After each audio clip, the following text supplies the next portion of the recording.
Thank you, Linda, and thank you, everybody. It's Tuesday morning, February 8th, and this morning the Senate Ag Committee is going to be talking with a host of people in regards to the Farm to School program.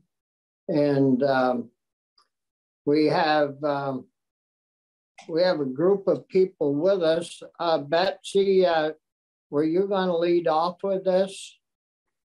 Yes, thank you, Senator Starr. And good morning. Good morning. Thank you for having us all.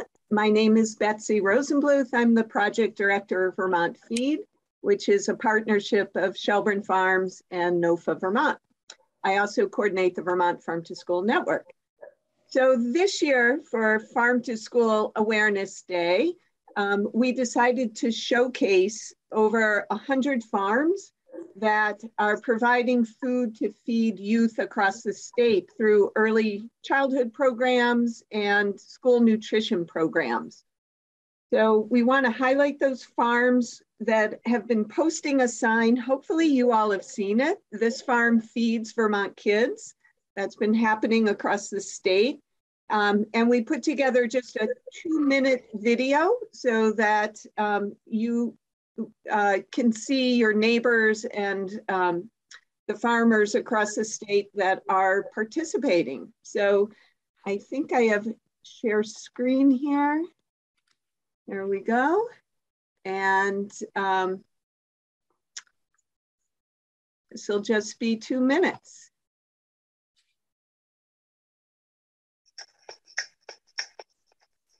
Can you guys hear the sound? Great. Not yet, but we can hear you well. How about that? No, okay. No.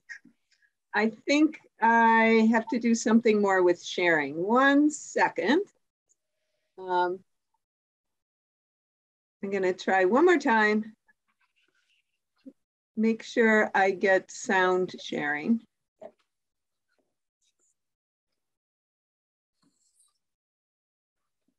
Huh.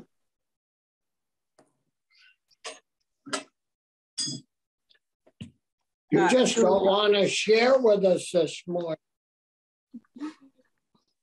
All right, I think I got it. Loud and clear.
Very good. All right. There we go. So the farmers couldn't be with us, but they were excited to be able to have us share their support and the number of farms who are participating. So really this morning, I just wanted to thank you, each of you, for making this, helping to make this happen. So it's really been your support through the years that has helped Vermont nationally be such a leader in farm to school. And with the local purchasing incentive, the agencies of agriculture and the agencies of education are working together with us to bring farm to school, hopefully to every community, and we're on our way.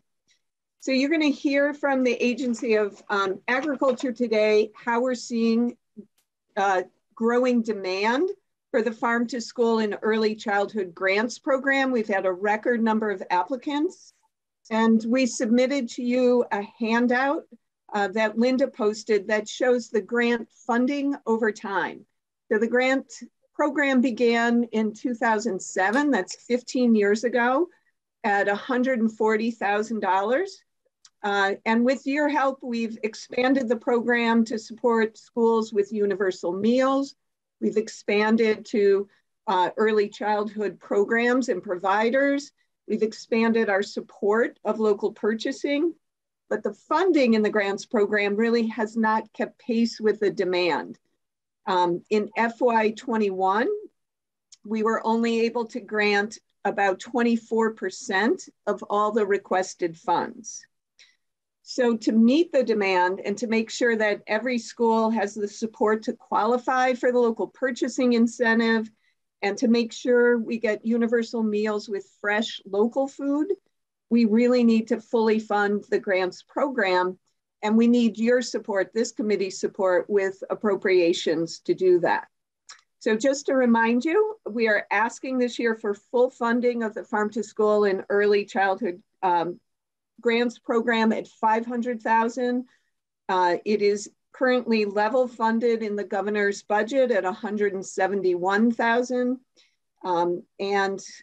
In addition, we're asking for your support of the governor's recommendation for $500,000 for the local purchasing incentive.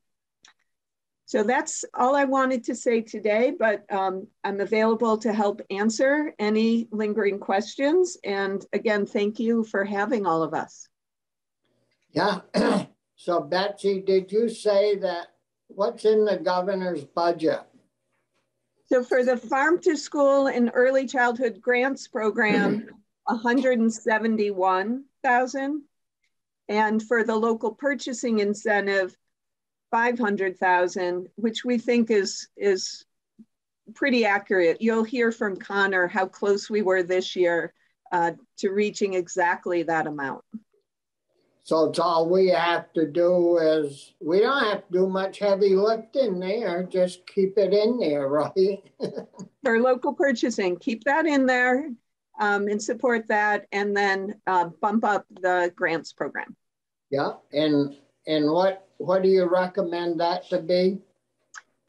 Fully funding at $500,000. So that would be another 330, somewhere in that range.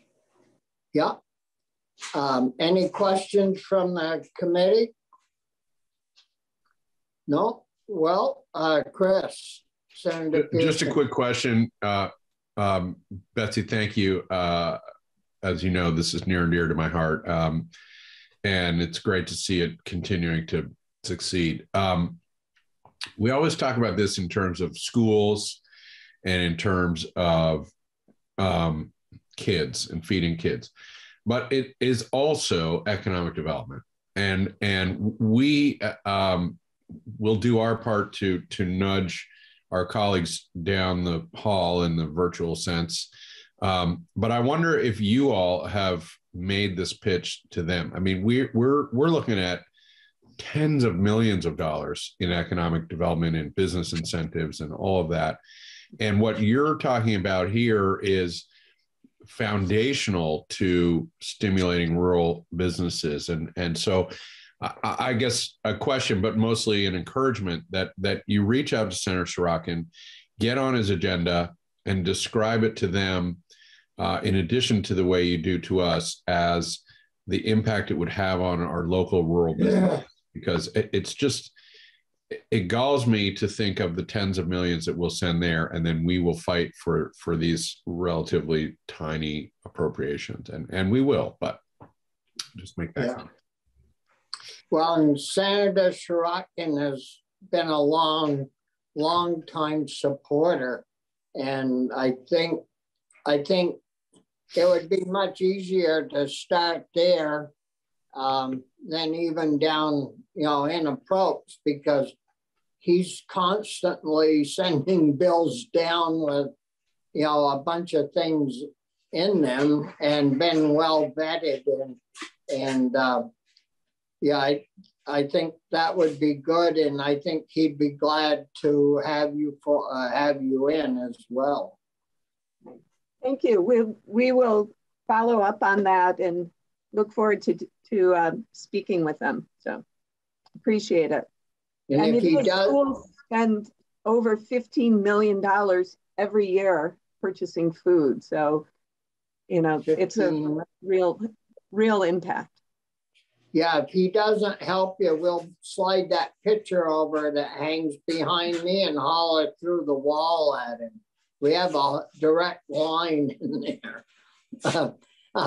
Well, we'll move on. Who would you like to, Connor, next? I think the Vermont Agency of Agriculture, Abby and Trevor. Oh, Abby, yeah. We'll have Abby on then if she's with us. Good morning, Abby. Good morning, Senator. Good morning, committee members. Abby Willard, Agency of Agriculture. We're fortunate this morning to have Trevor Lowell as the Farm to School program manager and leader to walk you through all the details about the program, as well as the recently released draft impact report. So if you're willing, I'd love to turn it right over to Trevor and have him talk about the work that he does. Sure. Welcome, Okay. Trevor, and good morning. Thank you, Senator. Good morning, Senators. Appreciate the opportunity to talk about the Farm to School program here.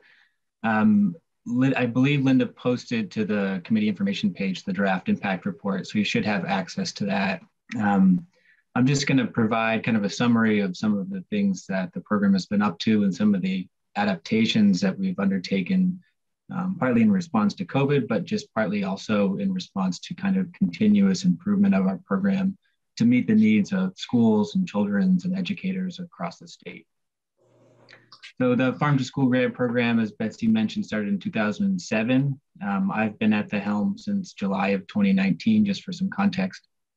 And 2021 was really a very challenging year for lots of people, educators and early educators especially. I think those two sectors were really hit in unique and devastating ways by the pandemic.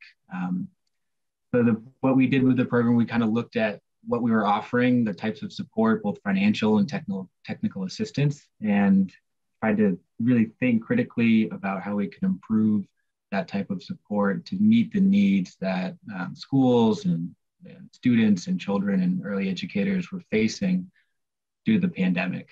The Farm to School grants program is really three different grants program. There's the Farm to School and Early Grants program, Farm to School and Early Childhood Grants program, which is the flagship funding opportunity that's offered annually in the fall, and it's open to schools and early childhood educators. And that's really sort of a capacity building grant program. So grantees receive both a financial award of $10,000, or if they're applying as a larger consortium or a supervisory union, they receive $15,000. And then they also receive a free suite of technical assistance from Farm to School experts. So partners like Hunger Free Vermont, Vermont Feed, which is obviously Shelburne Farms, and NOFA, Vermont Community Garden Network, provide expert assistance and support to grantees based on what their needs are within their grant application and kind of the goals that they've laid out for what they want to accomplish. As you all know, Farm to School really addresses a number of different issues, everything from nutrition to ag literacy to community connections and development. And so that program is really meant to be very much grantee driven. And then we provide the support and the technical assistance to help the schools and early childhood educators achieve those goals. In 2021, we had 5 grantees. 3 of them were actually early education centers. 1 was a supervisory union and 1 was an elementary school. And those folks are well underway with their grant right now. It's certainly been a challenge to kind of layer, a grant program on top of all the other demands that they have, but they're all working very creatively and very passionately on their projects with the technical assistance that we've provided for them. The 2 other grants were new in 2021, and those were partly in response to the pandemic. So we used to offer an infrastructure grant, which was based on a reimbursement model. Early childhood educators and schools could apply to receive, reimbursement funding for infrastructure like freezers or kitchen equipment or things that would facilitate, greater procurement of local food or their ability to do more nutrition education or activities like that. We decided to pivot that program and offer instead a CSA grant, which subsidizes, it's a similar reimbursement model. It subsidizes the cost of CSA shares or farm shares for early childhood educators. We cover 80% of the cost, and then the applicant has to match 20%. We offered that kind of not knowing what the demand would be, feeling like there was a demand for more local food in the early childhood space. And we were really pleased to see that actually 46 programs from across the state applied, which far exceeded what we had budgeted. So we actually moved some money around in the program and were able to fund 30 of those applications. The overall impact of that was more than 1,000 children across the state benefited with more local food in their early childhood education centers and home care providers.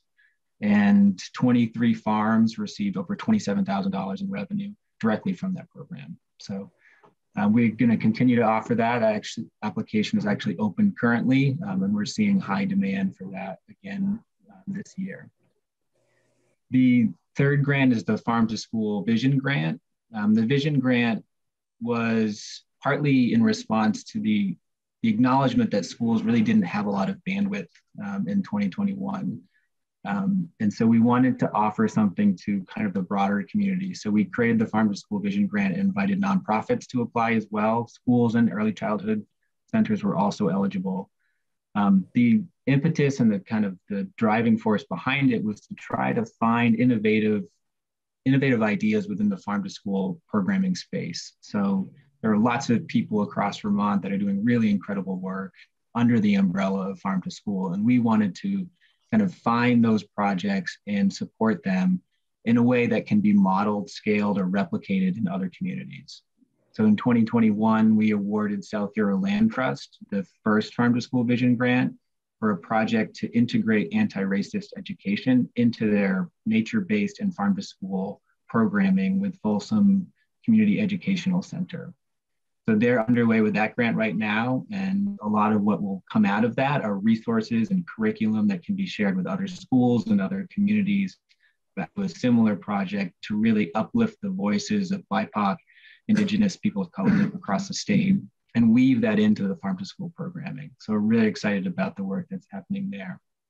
I'll just mention a couple kind of supportive efforts as well. So we received, in partnership with Shelburne Farms, a grant from the Association for State Public Health Nutritionists to start the work to build a farm to early care coalition. So we've integrated that into the farm to school network, and we're really focusing on early care providers as a really important segment to bring farm to school support to. Understanding that 0 to 5 is a critical point for children's development, and getting local nutritious food into these centers and home care providers, teaching healthy eating habits, exposing them to our agricultural community and those connections is really invaluable. So it's just a recognition that farm to school doesn't need to start at K-12, and we can really get a huge head start if we start focusing our attention with early childhood educators. We've also provided support. We received a grant in 2020 from USDA to improve local tracking at schools across the state. So that has dovetailed really nicely with the local purchasing incentive We've been able to, with partners, develop multiple resources to make tracking easier and reduce the overall burden on schools to be able to track their local food and then report it. We're working with Agency of Education on that effort, as well as partners like NOFA, Farm to Institution New England, Northbound Ventures, and Shelburne Farms, to take these resources, create them, and disseminate them out to the schools, to really just make sure that the LPI program is as successful as it can be and that it's not a huge burden. I think there's also a really important equity piece here. Making tracking and reporting easier will allow more schools, regardless of their capacity, to participate in the LPI program. So we're excited to see where that goes as well. Both of those efforts are ongoing. Betsy mentioned the funding, so I just wanted to talk a little bit, kind of touch on that quickly. That's also in the impact report. We are level funded and have been for the last 2 years at 171,875. We've also been very fortunate to have the addition of a private philanthropist who's donated $20,000 over 5 years, $20,000 every 5 years for the past 5 years. So that 171 is actually 191. Unfortunately, this is the last year of that donation. So we're not sure kind of going forward if that will still be there for us. As far as how the program expenses break down, again, we provide financial assistance, but we also provide a lot of technical assistance. Sometimes that's partnerships and support from the organizations I mentioned earlier, like Hunger Free and Vermont Feed. But a lot of that is also coaches, which are really mentors for grantees. So these coaches stick with the grantees throughout their entire grant period, and they help them to just kind of navigate their goals and their plan and help them achieve what they want to achieve, connecting them with resources and just empowering them to accomplish what they set out to accomplish and making it a lot easier for them.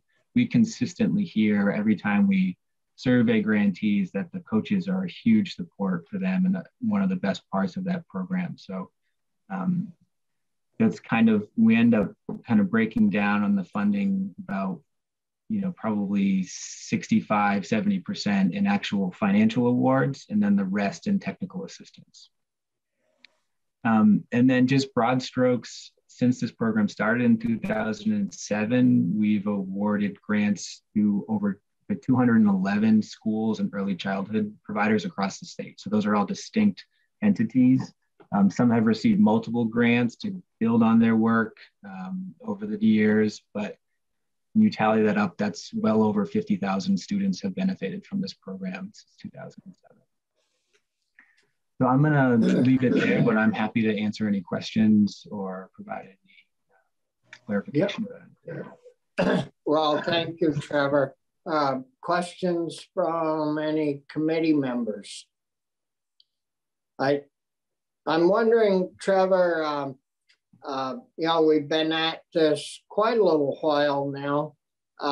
Is our farm to school, or do you know if the food that we're feeding in our elementary schools and in our childcare outlets, is that pushing students at the high school level to request fresh grown, locally produced products at the high schools, or are the high schools participating as much as they should? I know it's a totally different eating situation in our high schools than in our elementary schools. Sure.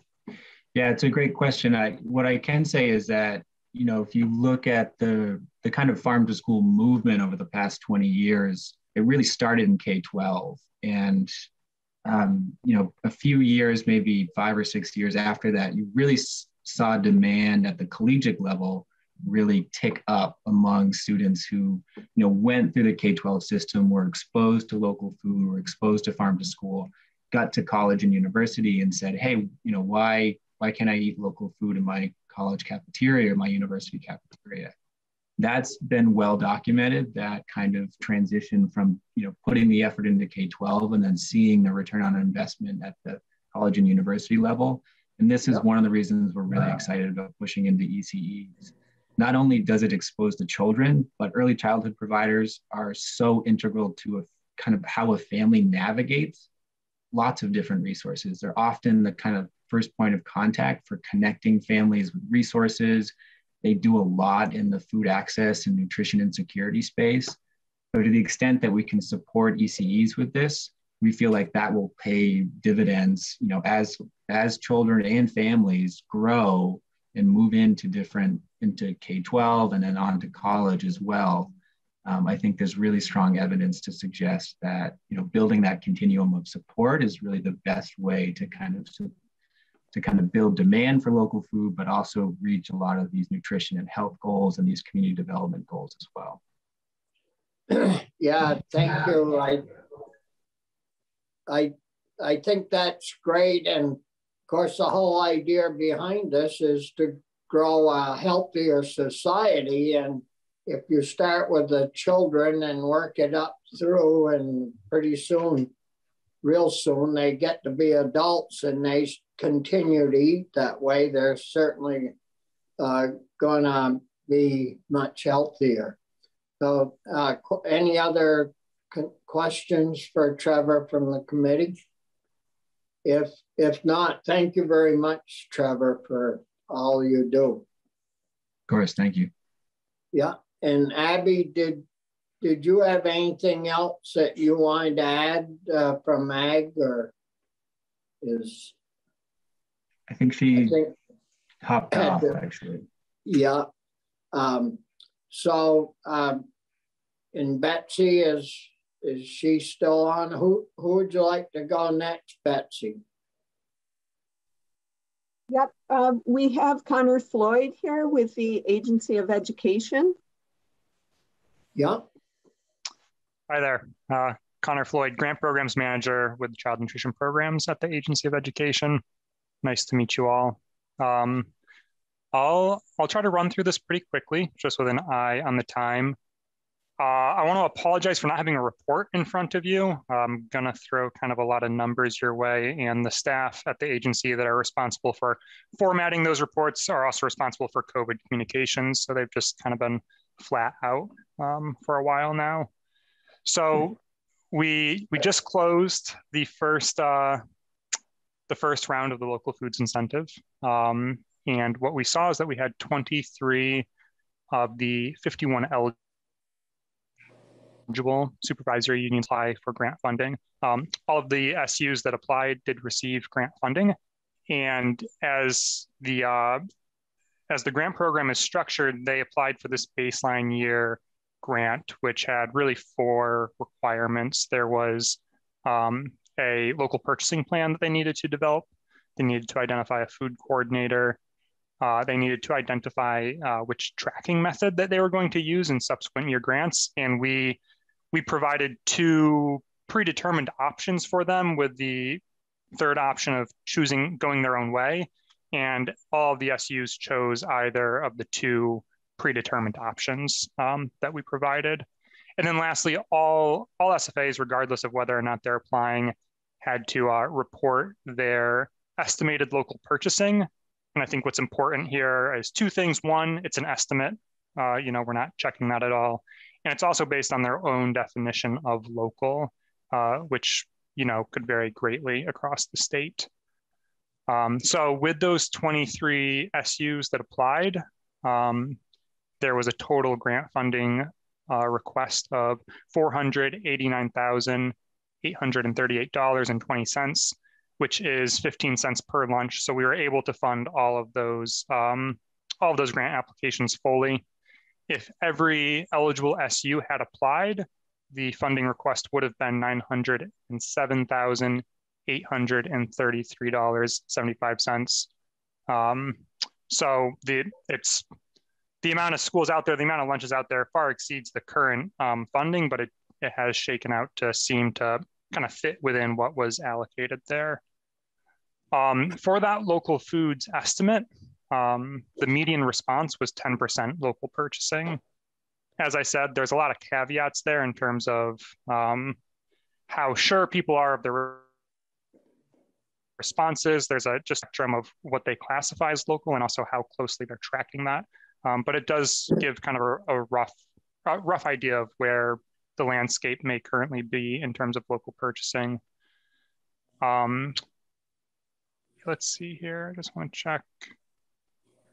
Yeah, and so then really lastly, there's a few difficulties or kind of hurdles that we've identified that schools are encountering that we just wanted to make sure was on your radar.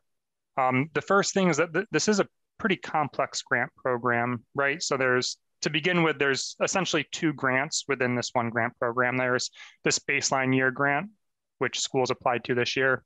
Next year, the schools that applied for a baseline year grant would then apply for a subsequent year grant in which they're actually tracking their local foods. We're going to need to audit that. And then there may also be schools that are just starting the process that are in that baseline year grant. So communication around that does just take a little bit more nuance. And then additionally, the local definition used, which is the Agency of Ag's Vermont local definition, is just proving to be, I think, a little more complicated and nuanced than some of the food service directors were expecting or used to. So combined with those two things, it is a fairly complex grant program. I think that leads into the second observation we've made, which is that there is a bit of an equity gap, or just in terms of what SUs are applying. And so we have seen wealthier districts applying for this grant opportunity. And there is a free and reduced rate of schools that applied was about 31%. And the free and reduced rate of schools that didn't apply was about 46%. So there is a gap there. I think this is also just compounded by grant fatigue that I believe Rosie has mentioned in previous testimony here. And then finally, based on conversations with the field and looking at that local foods estimate, we think that 15% may prove to be a high bar for some schools to enter into this program as a first step. And just with that, it's likely that not all of the SUs that applied for a baseline year grant this year are going to go on to receive a subsequent year grant. So there may be, a drop in some of the schools that are on this track. All of them may not proceed, if that makes sense. And I'll leave it there. I'm open to any questions that you may have. Yeah, questions from committee members. The issue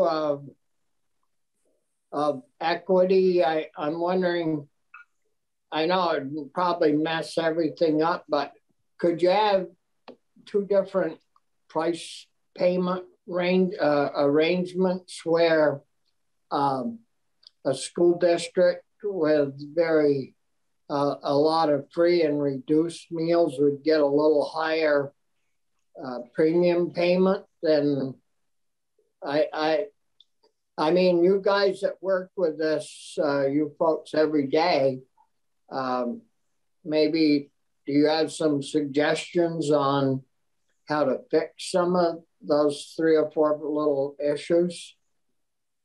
I would hesitate to add more of those kind of little, details that would just add to the complexity of the grant. I think any simplicity that's able to kind of be added is really the best approach there. So when thinking about adjustments to be made, I think that would really be just the more simple the approach can be with the program, the more accessible it will be to all SUs. And we'll have more data on this next year, right? Once schools have gone through a year of tracking foods, because that's really that's the big hurdle in terms of work and labor and hours spent in this grant to receive that award. It's figuring out what those local purchases are going to be and how it's going to work for their program, but then also tracking that. Well, of course, the last 2 years, it's been very difficult to even plan on how many students you're going to have in class to feed. Right. Yeah.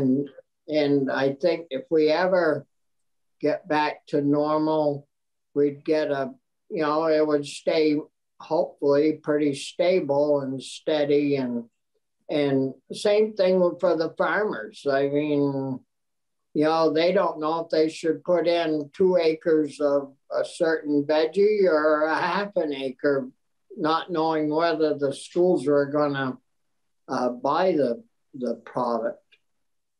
And we've had Rosie in a couple of different times on we thought we were going to have to get a little more money to pay the 15 cents, but then it with double checking, found that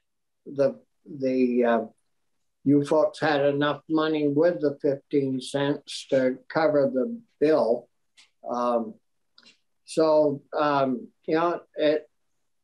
It sounds like everybody's working pretty well together, and we got a few wrinkles to work out once we figure out how to flatten them out. Yeah, and I would encourage, when thinking about how to make this a more accessible program, really trying to pull in as many perspectives or opinions from business managers, food service directors, right? They're the folks that are really doing the work and making this happen. So we kind of have that top line perspective. But when you really want to start thinking about the details of the nitty gritty, as much as you're able to, I'd recommend speaking with those folks as well. No, thank you, Senator Pearson. Yeah, thank you, Mr. Chair. Connor, I guess I'd echo a little bit the chair and asking for you to help us with suggestions. And Abby over at Agency of Ag has been on this for a long time, and typically, it's hard for the legislature to try and micromanage these programs. It more often works very much better if the folks administering them come to us with proposals. And I'm trying to think of the history, but I think actually it was not the committee that wanted this tiers in the first year. We sort of just wanted a straight up, you use 15%, we'll give you 15 cents. You use 20%, we'll give you 20 cents. But I'm concerned about your comment that you think 15 is a high threshold. In New York, we're getting testimony that they're easily exceeding 30%. So, and they've been at it only a year or two longer than us, but it's been very clear. Now you're seeing a movement, as I understand, over there, food directors pushing even further, wanting universal meals, something that this committee has been backing. And so I would just, I guess, say, please do help us improve the program. And to the extent you and the Agency of Ag can work on concrete solutions, I would guess you'd find a fairly receptive audience here. I would say the big difference with the New York State program is that they include milk in those numbers, which we are excluding, which makes up, I'm not sure of the exact amount, but I've heard 15% as an estimate, which I think would speak a little bit to that discrepancy. And yes, I agree. I think the conversations have been more of with those schools that maybe haven't done any local purchasing, right? Or they think that they might do 1 or 2%. To those schools, I think 15% feels like a very big leap to be able to achieve, to start engaging with this program. That's really the one thing that we have identified thus far, is that 15% might be high, 10%, including a lower threshold to help schools kind of have an easier on-ramp onto the program. That's the one concrete thing that we've identified. We'll keep looking at other ways to make it a more accessible program, though. And I would encourage you to work with the Agency of Ag. They're the folks that are defining what's local. I guess I hear sort of a theme of this doesn't sound like it's your program. You're sort of suggesting like it's our program. It should be your program. It should be the state. It is the state's. It is in the state's interest in every sense to have this program be successful. Now, I'm don't hear me being critical. I know that you and Rosie just crank, and I've had a tiny glimpse at the volume of work and the absurdity of the federal regulation that you're trying to fit through and all of it. I get that. It is tough, but the truth is that it has been this committee that has driven this in the last several years. And I, for one, would welcome the ability to react to suggestions as you all are rolling this out to improve it and more of a feeling of a sort of working together, working with ag, working with ACCD. I mean, this is very straightforward economic development in addition to nutrition, in addition to, all of it. It's got a carbon impact if we're getting more food locally, on and on and on. There is really not, I just hope we can shift the approach so that it is more jointly owned by everybody. And I please, I'm not suggesting you have an easy job. Not at all. I get it. It's tricky. And at the beginning, we have pushed this on you. And I just hope that before long, it'll shift in that sense of ownership. Yeah, we'll keep, we're definitely owning this and trying to make it as easy as possible. That has been the, I'd say our primary objective with this from the start is how do we take that legislative language and make it as accessible of a program as possible for SUs to engage with. So we're excited to see that almost all of the grant funds were requested this year. We're hoping to see more engagement from some of those SUs that maybe waited. And yeah, we'll keep looking for ways to make it an easier program for schools to engage with. Yeah, appreciate that. And Connor, do you know why milk is not included? I mean, I don't know why it wouldn't be, because we supply milk to all of southern New England, so it's pretty apt to be locally produced milk. Is there a reason for that?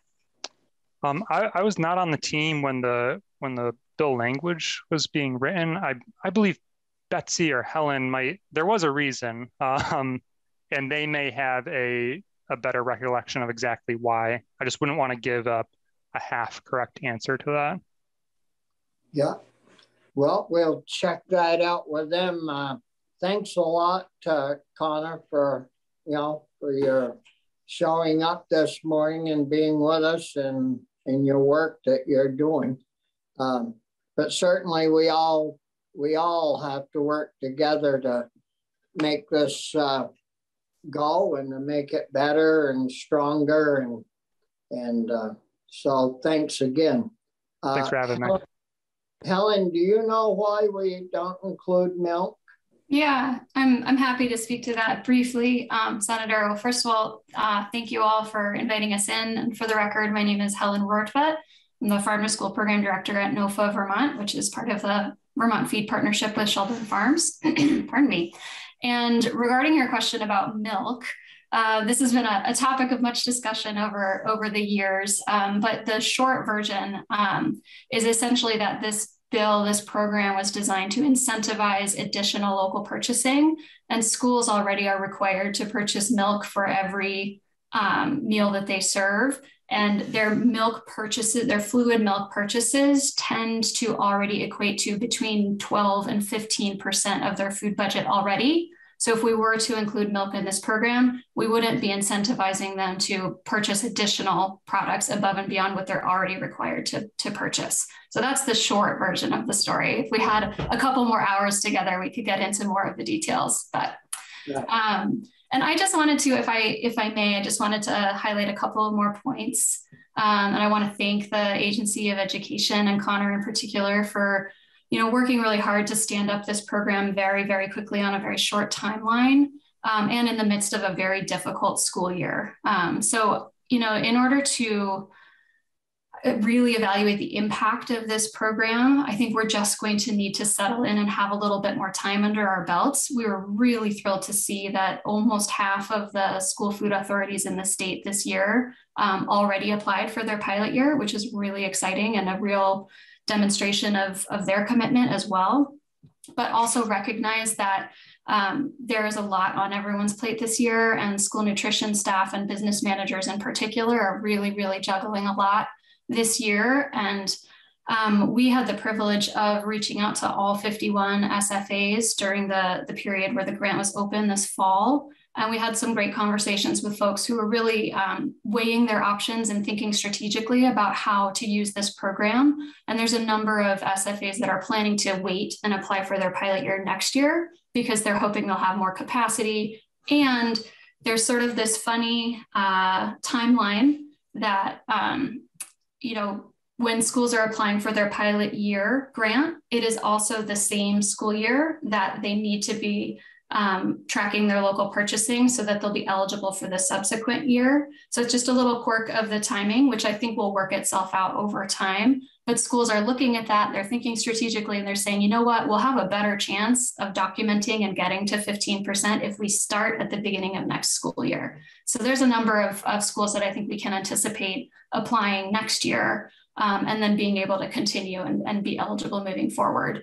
So, but yeah, I would agree with Connor around a couple of the challenges. This is, we're building the plane and flying it too. So we're learning a lot this year, but I'm confident that we'll be able to work out some of the ripples and some of the stumbling blocks. But overall, we're just really thrilled by the initial response. So.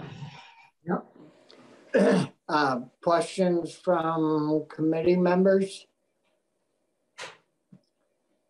Yeah, we could use some good organic milk in our hot lunch program. So oh boy, I would be happy to come back and speak with you all more about that. Get away from that watered down 1% stuff. Yeah, and that's actually something that NOFA is thinking about and looking at, especially as we consider our responses to the loss of the Horizon Organic contracts in our region, really trying to think about how institutions can serve as a support. So obviously I don't want to get ahead of myself by any means, but someday you might see me back here trying to figure out how we could get better quality local milk into our schools and what kinds of incentives or supports schools may need in order to be able to do that.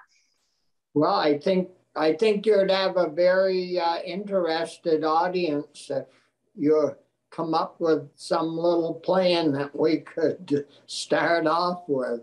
Excellent. Well, stay tuned. Other questions from committee members? No? If not, thanks a lot, Helen, for being with us this morning. And if the others are on, thank you. And we'll certainly be thinking about your testimony this morning and the extra funds that you need for next year. So yeah, thank you so much, Senators. Really appreciate your time. Yeah, thanks a lot.